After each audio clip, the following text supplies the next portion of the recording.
Hello everyone, welcome back to my channel Widget Dragon Car. Today I will show you some interesting cars here. Let's check together.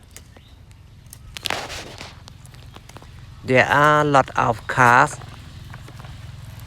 The first one, airplane. It is a very big airplane. This is a very nice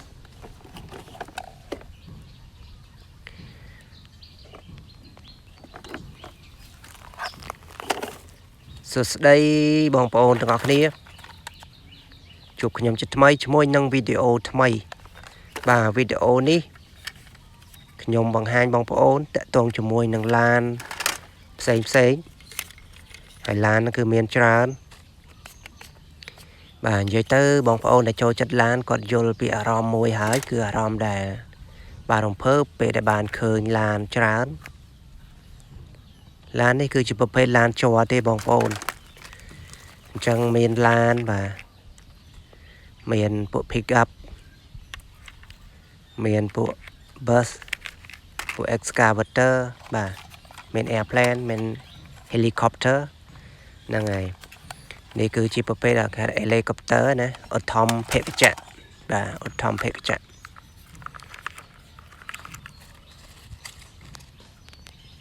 និយាយទៅឡានទាំងអស់ហ្នឹងគឺស្អាតដែរបងប្អូនបាទហើយខ្ញុំនឹងព្យាយាមបាទប្រមូលប្រភេទឡានម៉ូដផ្សេងបាទប្រភេទឡានម៉ូដផ្សេងយកមកបង្ហាញបងប្អូនទាំងអស់គ្នាបន្ថែមទៀតបាទមួយនេះគឺ cute បាទនេះគឺស្ដាច់ស្អាតហើយបាទស្ដាច់ cute ហើយគឺ cute ខ្លាំងមែនតែនអ្នកទាំងអស់គ្នា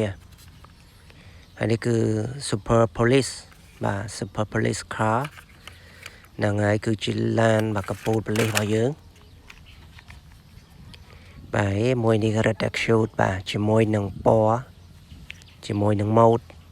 គឺ cute ខ្លាំងណាស់បងប្អូនទាំងអស់គ្នាឥឡូវមើលមួយនេះវិញម្ដងបាទបងប្អូននេះនិយាយថាស្អាតណាបងប្អូនអើយស្អាតមែនតែនបាទស្អាតណាមួយនេះកន្លែងកតុយក្រោយវាខ្ញុំដកវាចេញបាត់ហើយអ្នកទាំងអស់គ្នាបា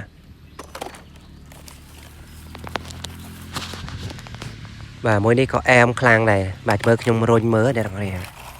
បាទអូកប់សេរីបាទកប់សេរីហ្មងបាទពេលរុញទៅដោយពួកបាទ remote control អញ្ចឹងបាទដល់ការពួកប្រើ remote នេះប្រភេទ excavator ដែរប៉ុន្តែពួក excavator ធូរថ្លៃទេបងប្អូន FCX បាទឡានគឺខប់បងប្អូនទាំងអស់គ្នាអញ្ចឹងបើសិនជាចូលចិត្តការធ្វើវីដេអូតាក់ទងជាមួយនឹងប្រភេទឡានផ្សេងនេះសូមបងប្អូនជួយចុច like ម្នាក់មួយផងជាពិសេសបងប្អូនបាទមិនទាន់បានជួយចុច subscribe កុំភ្លេចជួយចុច subscribe ម្នាក់មួយផងបាទអរគុណច្រើនបងប្អូនទាំងអស់គ្នាជួបខ្ញុំវីដេអូបន្ទាប់ជាមួយនឹងការបង្ហាញឡានផ្សេងស្អាតទំនើប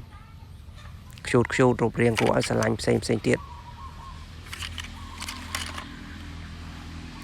បាទក្រែនមួយនេះបាទធំណាស់អ្នកនរគ្នាបាទក្រែនមួយនេះអញ្ចឹងវីដេអូនេះមានតែប៉ុណ្្នឹងបាទអរគុណ Thank you for watching